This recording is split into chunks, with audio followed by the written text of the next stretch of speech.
candle smells good, by the way. It does. That candle's done us well. Uplift from Kmart. Oh, don't say that. Uplift from Kmart. Jesus. Although I wouldn't mind a Kmart sponsorship. Hey, this podcast hasn't made $1, so yeah, we got Kmart candles, okay? It is what it is. When you start seeing new shit appear. Yeah, well, and when you see things disappear like the Barbie dolls, we return them to Big W because I needed my money back on those things. Those dolls were like $70 or something. It was ridiculous. Yeah, welcome to parenthood. And by the way, we're never doing a Barbie thing ever again. I got so much flack for that, and understandably, I expected it, but it hit me hard. You were sitting here with a Barbie, a Ken doll in front of you. I was, but you said to me, hey, if we do a Barbie movie review, it'll kind of go bananas because Barbie's hot right now. And then I opened with that. I was like, Barbie is hot right now. And it was just, look, it didn't go well for me. I had a lot of questions. Anyone that was thinking about going on a date with me saw that and went, you know what, cancel the date. This guy's confused. Golly go. God. And then I had Dana from Will and Co messaged me this morning. She's like, I just watched that clip that you had where you were talking about your dad, where Karina was saying, did your dad ask if you're gay? And my friend said to me, is he not gay? I'm like, great. This is great. Look, I'm feeling attacked.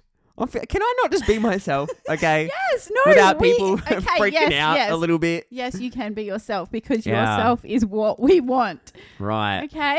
Wow, that was the nicest thing I've ever said. That is the nicest thing. I'm going to throw up in a second. Jesus Christ. I feel a little sick after saying that. Oh, golly. And I mean, that whole opening kind of touches on some things that we've been talking about lately, which is being vulnerable. We've been so I know it's such I hate saying that word because when someone says it, I'm like, shut up. It's so wanky, but it's such a big thing. It vulnerability's been huge for us in the last few weeks, and yeah, I think getting out of our comfort zones. We recently went to, we did a gig together. We went to the a company called the Almond Farmer out in the outback. Such a city boy. We drove out to the country. Oh my goodness! Where everyone says "G'day, mate," and it was a good time. Talk us through what we did there. No, we did. I've been working for the Almond Farmer for a while now, but great company, by the way. They make amazing cacao almond butter. Yeah, chocolate almond butter's big. Is it cacao almond butter or chocolate? Is that how I say it? Cacao or is it cocoa? It's chocolate. Okay. Moving on. If you're going to buy the Almond Farm product, it's chocolate almond butter. Put it in the fridge. Anyway. And it tastes like Nutella. And it's good for you. Yeah, it is. It's good. It's actually good. It's much better than Nutella. Much better than Nutella. It's beautiful. But anyway, it was a good day. We had a big commercial job. We were there for... I was scared. Yeah, look, I was a little bit... I saw another side to you yesterday, which was interesting because let's just put it out. So basically, I've been working for them for a while for photo, but we needed some video work. So Brad came up with us. Got the drone out. Did some stuff. But as we're driving, and I did tell him this 7 times before we actually arrived. But I don't listen. Doesn't listen to anything I say. So anyway, we got there and part of it was, I just mentioned the beekeeper was coming because... and I feel like she mentioned that to me on the way to the farm. Multiple times. It was also in the brief that I sent you, but that's okay. Well, okay. But when you say to me... I pay a lot of attention to what Karina says to me. Oh. This is bad. This is a bad thing for me to say right after the Barbie movie review. This is terrible. Anyway, I'm mansplaining. When you said to me, we're going up to an almond farm. Yes. And we need some content. And firstly, he did not know almonds were grown on trees. I didn't. Look, hey, I actually want to know, did anyone know that? Who would have thought almonds grew on trees and they're a flower? Let's just put it out there. The fact that I told you we were going to shoot because the trees were in blossom... Right. Was probably a good indicator. But I thought they grew underground. I thought nuts and stuff grew underground. This is not good for my image right now. I sound so dumb. There were bees and we needed a beekeeper because we wanted to get some footage of the bees. So we're when I drive up, there, Karina goes, so there's going to be a beekeeper. I'm like, sorry? Why do we need a beekeeper for an almond farm? What's going on? and we arrived and the beekeeper met us and went through everything in Brad's face. Hold on. Let's just give a bit of context here. We start driving past this section of a dirt road because we're in the country, and there's these boxes, right? There's like 6 boxes at a time, and I'm not kidding you, I wound up the window because there's thousands of bees buzzing around, and you can hear them. They sound like swarming, chaotic predators. And I looked at Karina. I'm like, wind your window up. Let's stay away from those. Let's not drive anywhere near there. And then you go, this is where we're shooting. I'm like, what do you mean? And we drove, and the beekeeper met us there, and but basically the point is that the bees are there. It's all sustainable farming. The bees are there to pollinate the trees, to help the almonds grow. It's very interesting. It's fascinating. But I've never seen your face go from, you went white. Like your anxiety levels went from like here to here real quick. And I thought you were joking. So I apologize for making fun of you. Yeah, I literally was in like fear mode. Majorly. I was anxious, and you were looking at me going, what are you doing? Toughen up. I was like, I actually in my head was like, crying. After about 10 minutes, I was like, fuck, I'm going to have to do photo and video. I'm going to have to teach this beekeeper how to take a photo because he's going nowhere near. And let's give some context. We get to the farm, and when we got out of our car, nowhere near the bees. We're nowhere near the bees. All you heard was bzzz. Because there was thousands of them. That's the whole point. That's why I'm confused as to why you're saying this so confidently. I think normal people have the reaction of, that sounds crazy. No, I was excited. Yeah, I actually wild. was, but anyway, Brad, we proceeded, and he toughened up, and he got his long lens out. I did get there. For any photographers and videographers out there, I assessed the situation, and I went, you know what? We're not using a 35mm prime. We're using a 70 to 200. We're doing it at 200 millimeters, and we're just going to turn on the stabilization and shoot this from afar. Because this is terrifying. So what happens? Brad gets his 70 to 200 out, stands back in there, and Karina gets her 35mm prime on, and it's like, how close can I get? You honestly, it did shock me. You are very game with that kind of stuff. Look, I will literally. There was bees buzzing around on your hair, on your back, and I'm standing there going, you are actually insane. No, but I will literally do anything for the shot. I did ask the beekeeper, how close can I go? So will I. I'll do anything for the shot too, and I have tools for it. Yeah, but I looked at you over in the corner while I'm standing there with all I'll these put bees. the video of me up right now so people can see it on YouTube. And he's standing there like this. Like, you literally looked like you were going to pass out. Let me tell you why I was anxious about it. I wasn't anxious. I was anxious about it because I was scared of getting stung. And by the way, let's just put things into context here. We're talking thousands of bees. Yeah, we're not talking. I've never seen it before. I've never experienced this. I've never seen this before. We're talking. You can't see in that part of the air because there's a swarm of bees. That's what we're talking about, right? And what we got told right before we did the gig, right? What we got told was, if you're feeling fear, that you produce a hormone that the bees are attracted to. So like, I'm trying to be manly in front of these two country folk that are like, "G'day guys, how you going?" And I'm like, "Yep, we're here to do the job." And I've got so much fear in me. And when he starts saying, if you let out, if you are fearful, just relax a bit, because he said, don't fuck off the queen. Don't, you'll be fine. But if you're feeling anxious or fearful, you let off a hormone, then the bees think that you're there to attack them. Yeah, but look, they want to protect the queen. That's a little dramatic, but. That's what went through your head. That's what went through. Okay, that's the story in my head. I was like, just don't fuck them off and you'll be fine. Yeah, but what does that even mean? Okay, so when I stood in a swarm of thousands of bees, did I get bitten? Negative. Correct. But did you feel fear? No, not at all. This is exactly what's happening then. I felt fear. So I didn't want to go anywhere near them because I didn't want them to think that I was going to attack them. I do feel bad for making fun of you because I thought she you was were joking. ragging on me. I was not. Calm down. Relax. I was going to file a dispute with the police. I was actually more concerned that we weren't going to get what they needed from us because I'm like, I can't hold a video and photo at No, the it was same fine. time. Anyway, you did a great job. The footage Thank you. was amazing. You did get very close to one little bee on a little flower. And the shot was so worth it. And I was still at 200 mils on the lens. But no, it was good. We did it. No one got stung. We made it through, but we were surrounded by bees, but we were just walking around the farm, obviously, shooting. And yeah, we were just having a convo with a couple of people that were with us. And, he mentioned something about comfort zones, about the bees. Yeah, that was so good. It was probably one of the best things it just made me think about it because it's like I've never heard it put like this, but saying how obviously you in your comfort zone with those bees was, there's a you were in bubble. this tiny little bubble. And I was outside the way bubble. out of the bubble. But we were saying the more that you step out of, or he was saying, you're in this little bubble of being comfortable, and the more you step out of that bubble of your comfort zone and do things that make you uncomfortable, like you got through, you did it, well done. The bubble expands. And the more you do things like that, your comfort zone grows and becomes bigger. Right. So, and then you become comfortable doing the things that are out of your comfort zone, kind of like this podcast. Correct. So, and that's where it kind of flew into this whole thing of vulnerability, is that when we got in the car on the way home, we were just talking about where this podcast has, we had a couple of hours drive home, and it's just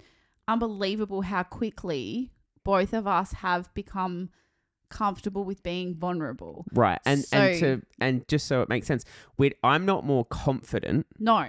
I'm not more confident. I'm just okay with being in an uncomfortable feeling. Definitely. Because I know that every time that I've done it, I've grown. Absolutely. And I think that's what we were saying in the car, is that we definitely haven't become more confident in the sense that, overnight we haven't just become these really confident people. However, I did go into a coffee shop, and I was about to order a coffee, and the girl that was serving me goes, "I saw you on my For You page on TikTok." And it did give me a bit of a... Yeah, look, I know. I called you immediately. I said, "Karina, I'm famous. We need security. We need security because it's getting out of control." So now everywhere he goes, if no one notices him, he's like, "What's going on?" Shut up. Hey, the next time I go in there, if someone doesn't say something, I'm like, I'm disappointed. We did. We went in together, and and they're like, "Nobody noticed us." I'm like, "Calm the fuck down." I was joking. But it was funny. But we were talking about how it's just made us a lot more confident to step out of our comfort zones, I guess, and become more vulnerable. And I think what we're quickly realizing is that the stuff that we obviously came into this podcast with things that we wanted to bring to the table or discuss and topics. And, we are wedding photographer and videographer, and wedding industry is a big thing for us, but we didn't want it solely to be on that. Right. And the wedding industry is very professional. Correct. So we wanted to bring different things. And I think what we're realizing is that a lot of what we want to do, which we are doing and will continue to do, is be our authentic selves. And we were scared of doing that, I guess, because of judgment and things like that. And there's been some judgment, let's be honest. We've had to grow some pretty thick skin with some of the comments on. And at the end of the day, what I've tried to say to you is, a lot of TikTok comments, but some of these people are from another country that don't know us from a bar soap. And they're 13 years old. Exactly. And they still trigger me. That's a whole podcast. Brad's therapist literally, we gets have some paid people real well. Oh, yeah, I'm keeping him in business after starting this podcast. But I think it's just, we're slowly learning that it's the stuff that people are relating to is the real stuff. So when we feel uncomfortable, they love it. They love it. But screw you guys for liking us being vulnerable. All of our trauma and pain is what gets the We're comments. putting it out there. But it's a good thing, is what we're trying to say. Is that absolutely 100% agree with you. In the car on the way home, we were just saying, for me personally, prior to this podcast, I was my personal life is very private to me. My social media account was on private, or is on private. A lot of that has to do with things that I've been through in the last few years, and something that I've done to protect myself, I guess. And I've just been shocked, I guess. What I was saying to you is that being shocked by how quickly I have been able to open up. In a way, I guess this is probably it's been good to be out, because I've kept so much bottled in for such a long period of time. I've been to therapy, I've spoken to friends, I've done a lot of things, but this is so far out of my comfort zone that it's just been good to be able to talk about things, and just not just that people are actually relating to the stuff we're talking about. So meaning people are reaching out to you saying, after listening to you talk about XYZ, I feel more comfortable to do XYZ. It makes them feel like what they're going through, I guess is okay. And exactly. it's normal. And I think I said to you, was it the other day when I said I saw this quote pop up on my For You page that, was probably one of the hardest hitting quotes I've ever heard. And it was, one day your story will become someone else's survival guide. Right. And I guess the reason that resonated so much with me is that, things I went through, I watched TikToks, I listened to podcasts, I was basically absorbing so much information from people that went through what I went through. Who you have? These are people. I don't know them from a bar of soap, but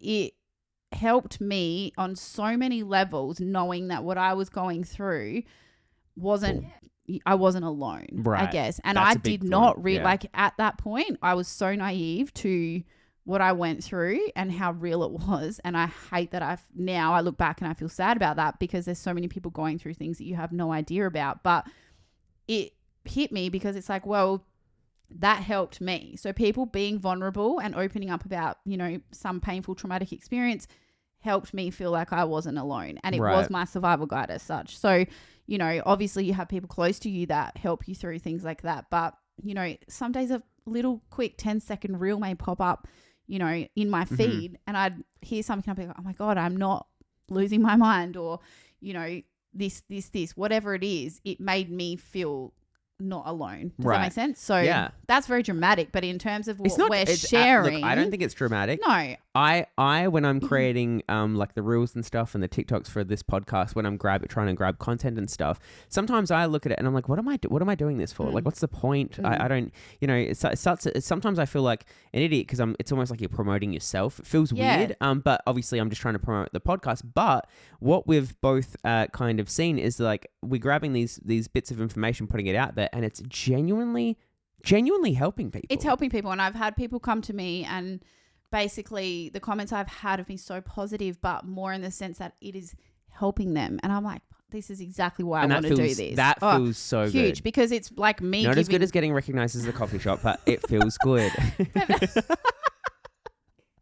Look, we'll continue to go to coffee shops and make sure it's the Brad and Karina podcast. Karina's just the secondary here because no one recognizes A lot of me. people have said that they're like, oh, your podcast, while we're sitting next to each other. I'm like, she's Hello. here as well. It's both our podcasts. Even they said on the farm yesterday, I'm like, guys, come on. Who is he talking to? I hope I don't give off that energy. Do I give off that energy? I'm just giving you shit. All right, But good. no one's recognizing me in coffee shops. Anyway. But no, it's good because it means that we've been able to, like, I feel more confident. The whole point of this is I feel more confident to open up a little bit more.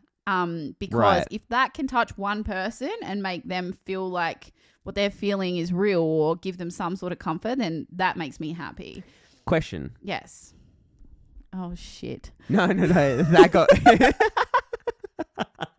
Well, we're going to be vulnerable. I have a genuine question for you. Yeah. No, this is out of left wing, but your friendship with me, yeah. do you think that because I'm a chronic oversharer, anyone who knows me in real life knows that I don't keep secrets. Mm-hmm. I don't like, and for me, it's more like some people might be like, oh, that guy just talks about way too much of his own life. But I like to get it out because I feel like then I don't have to keep it in. Yeah. Does that make sense? Definitely. So whenever, and you, I mean, you know this being my best friend. Did I just say best friend? Oh my God.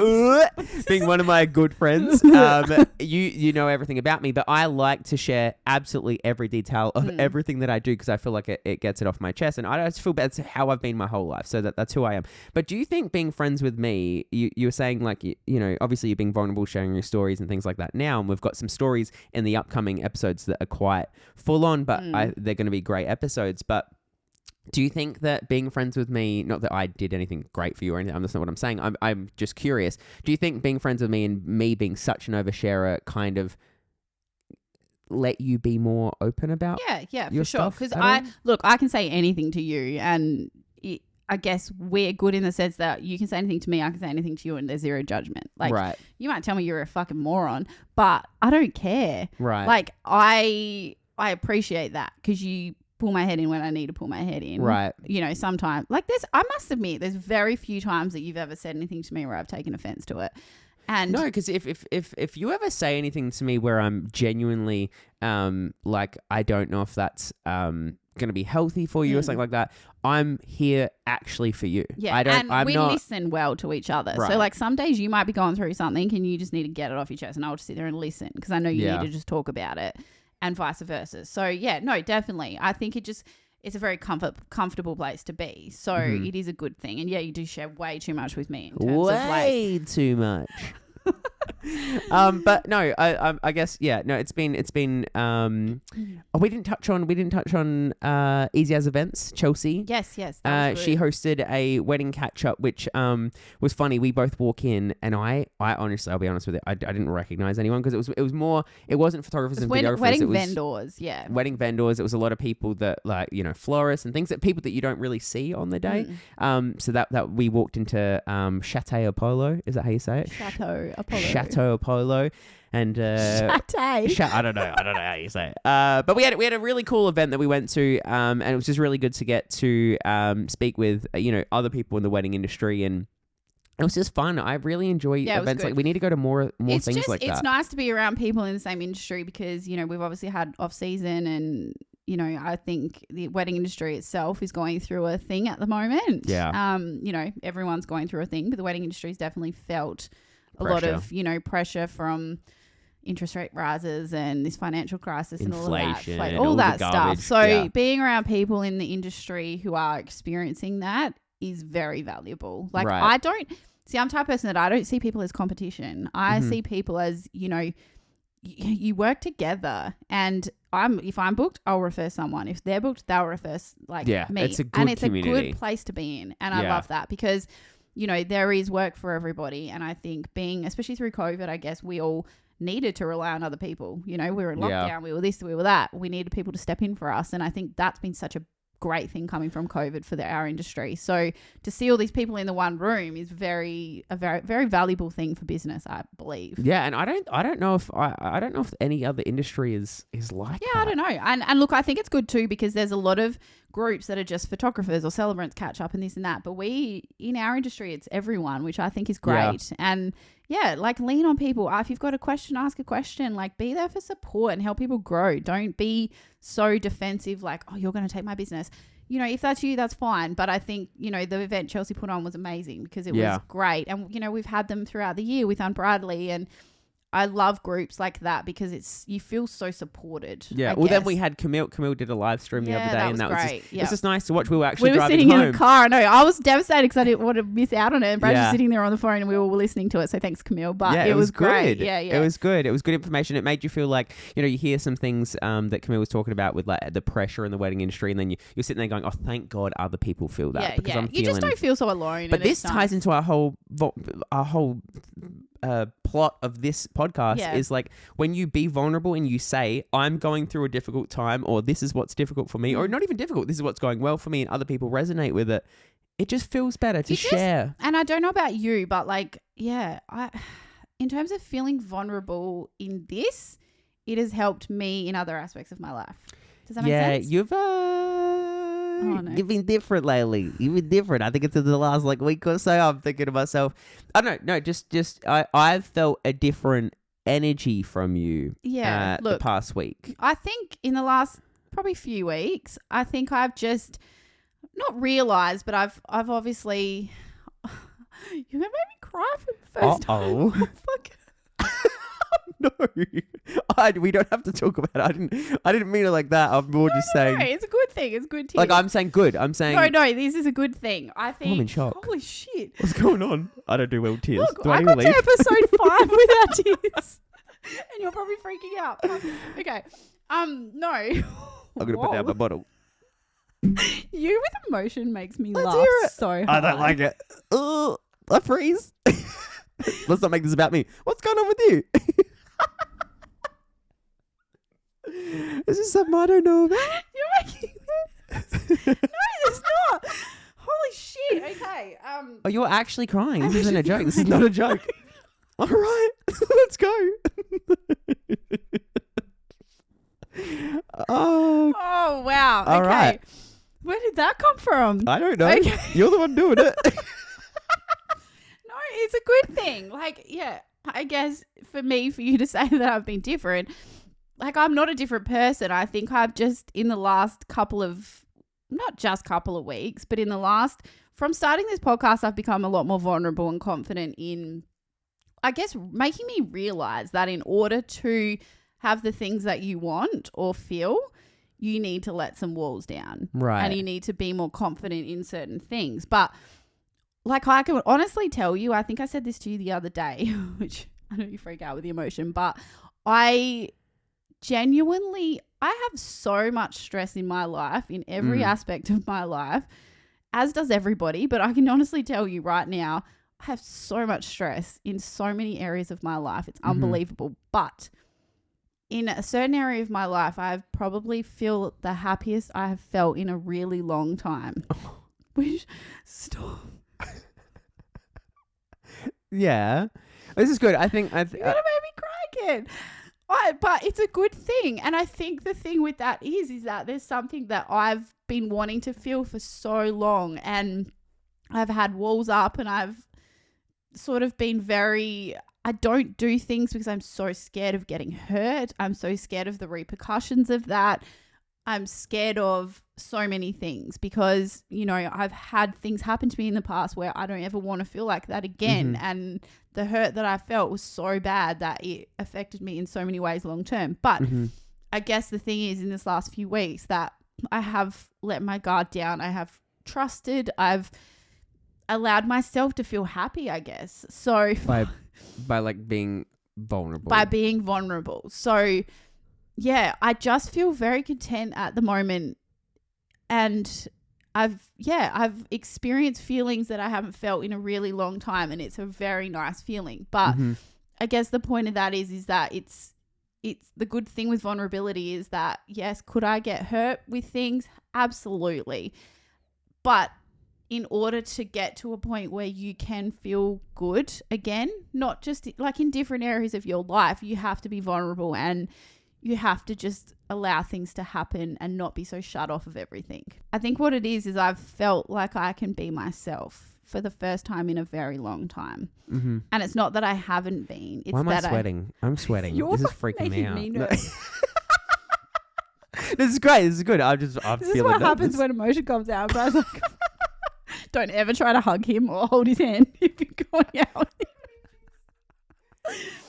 But no, and for me to be able to sit here and say that I feel happy, even though I've got so many other things going on in my life that are causing me a lot of stress, to be able to feel happy in the way that I'm feeling happy right now is a very big deal for me. Because if you asked me this even 12 months ago, whether I could feel like this again, I would have never thought it was possible. So for me, I can't even look at you because I'm just gonna But for me to be able to be in this position where, you know, regardless of what else is happening in other aspects of my life, I can still feel good is a big thing for me, because I never thought that I'd be in this place again. And that's the truth.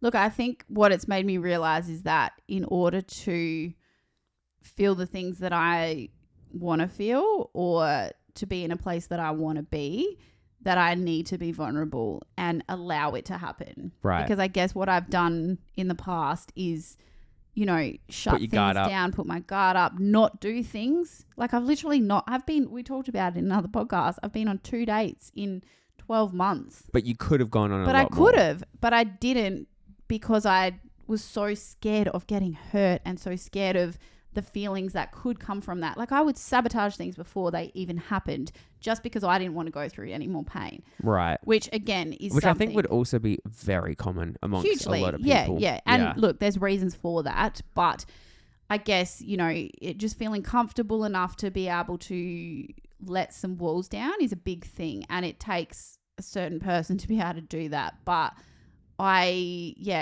guess trusting people and being vulnerable enough to be able to trust people and not assume things all the time is a big thing. But and it's opened up a whole world to you of feelings that you really desire. And in a nutshell, that's where this has come from, is that we were talking in the car about vulnerability and how this podcast has been good in so many ways, because it's allowed us both to step out of our comfort zones, but not only that, realize that we can, by being vulnerable and being honest and allowing ourselves to feel things both negatively and positively, is such a big deal. So yeah, I can honestly say, you saying I'm different, I feel different, and I don't feel like a different person. I just feel I feel happy, which don't make me cry again. And I didn't think that me asking you that question was going to bring up Yeah, but I something. think the reason that it does is that it's such a big thing for me because I haven't felt happy in a really long time. Right. Like it's a whole lot of trauma, but happy in myself, I guess. Like Mm-hmm. from things I've gone through, it's taken so long for me to feel happy in myself. Like I've Right. got so many amazing things in my life, my kids, my job, my, family, friends. I'm so fortunate to have what I have. But when I felt such a low place in myself and not happy in myself or like lonely and so many things, like Mm-hmm. I really struggled with that feeling. So I guess what I'm saying is that it's been a positive in that me feeling this way has allowed all the other stresses in my life to become a lot more bearable. The volumes come down. Yeah, and they're always going to be there. And unfortunately, in the last few months, I've had a lot big stress, more like huge stresses that I didn't think were going to happen that I've had to deal with. And I wanted to give up so many times. That's, that. Like I've been in some pretty bad places the last few months, and it has really made me realize that I want to feel this happiness. So, and wherever that comes from, it's not just one allowing specific it to happen. thing, but it's allowing it to happen. And yeah, just going through that. And I guess you were saying yourself in the car on your side of it, I guess how, the negative comments obviously have affected you a little bit, but the positive ones have been good for you too, because it's sort of allowed you to feel things that you probably haven't felt. Yeah, no, it's not even things that I didn't think were going to I knew going into this that, and that's why I've played on it and made so many jokes about it. But like, I've touched on this before and I don't want to talk about it for too long, but essentially like my whole life, I've been quite a very, I don't even know how to describe it, out there, flamboyant type dude, and it's who I am. It's who I am, and I knew I'd get comments about it. I didn't think it would hurt me as much as it did. Well, it's very confronting. You don't know until it's the reason why there. I make jokes about it and bring it to the forefront so is so that I get to do the joke first. Yeah. So I'm basically like insulting myself in order to disguise it as comedy so that I don't get hurt. I don't know, and it's been interesting. It is what it is. The internet's a crazy place. But just being able to be vulnerable and not changing who I am because of the comments. I think that's the main thing to take from this is that we don't want to change who we are. So we don't want to sit here and go, oh, someone keeps going, on that comment. I know we joke about it, but people saying you're gay obviously does affect you in certain ways. But then we don't want to change the way that we joke about it a lot. But we want to make sure that what we're doing on this is just continually being honest and authentic and true. I'm being more comfortable. Being more comfortable, actually, just being like, I don't give a shit. This is who I am. You can take it for as you want it. Helped you as well, though. Oh, absolutely. Like I don't like it's got less power. Every time a comment like that comes up, it's got less power on me. Yeah, that's and good. it's got nothing to do with these people. It's more got to do with like, look, I like who I'm enjoying being me right now. I'm at a really good stage of my life and I'm happy and I'm really enjoying doing this podcast. And it's just one of those things where I'm like, I don't give a shit what you have to say. You don't know me. That's very powerful. You don't know me. Like, I don't know these people. And my auntie and uncle, they'll listen to this and be like, Brad, we told you not to read the comments. But it's difficult. But I do. And some of them are quite crass. But anyway, we've been going on for a very long time. We can probably cover this in another episode. I did not realize you were going to cry on this podcast. Yeah, look, I'm actually sweating. 5 episodes I'm in, sweating. I've done well. It was only a little cry. You'll probably Just a little bit. Let's be real. You're probably going to cop the full cry later off the pod. That's the truth. Oh, no. So buckle up. And then the whole time I'm going to be looking at you going, why can't we have recorded this? That's literally our relationship now. We have these conversations where I look at you and I'm like, why are we not recording this? Can we just talk and be friends? Everything's going to be for the pod. Oh, We really, really, honestly, both appreciate the people that are actually watching the long form or listening to the long form. We honestly didn't expect anyone to be listening to this, and we've had so many people reach out, and it's absolutely flattering, and it's nice. And I'm not sitting here from a position of saying like we're doing something that's No. I think it's lovely. Yeah, we appreciate it because I've said this before, but I genuinely didn't think anyone was going to listen. Right. Because I didn't think people would give a shit what we have to say. Don't take offense to that on your side. But I I didn't. And, even to this day, if someone says, I listened to your pod, it was great and this and that, it's like, oh, you listened? Yeah, like, the initial thought of I get sick. Even my dad said to me, my dad wrote me the other day, he's like, God. I listened to your pod. I was like, fuck, what have I said? But then it's good. Like, we have to realize that people are listening, and I guess it's good because, if anyone I knew, it's exciting. It's good. It's very exciting. So it's exciting, we appreciate it. We intend to. We really do. We'll wrap this up. We intend to film every week, and we want to get a podcast out every week. It's going to be very difficult for us to do it over the wedding season, which starts in the end of September. But we're going to try to bulk some episodes beforehand so that we don't miss a week. I want this to come out weekly. I want people to expect an episode every week. Thank you so much for listening. If you haven't done so already, where we actually would really like for you guys to go, if you're listening to this or wherever you're listening from, is go to YouTube, type in Everything But Weddings, and subscribe to our YouTube channel. That's where we want people. If you've got questions, we'd love to take them through our YouTube channel. If you watch any of our episodes, you can comment underneath, leave any kind of questions or comments and feedback. Follow us over on Everything But Weddings Pod over on Instagram, and listen on Spotify and Apple, and leave us a 5-star review. Anything else, Karina? No. Thank you guys for watching. We appreciate it, and we'll see you guys next week. Thank you. Bye. Yeah, all I need are some better days, 'cause all I want, and I pray, I believe in the better days.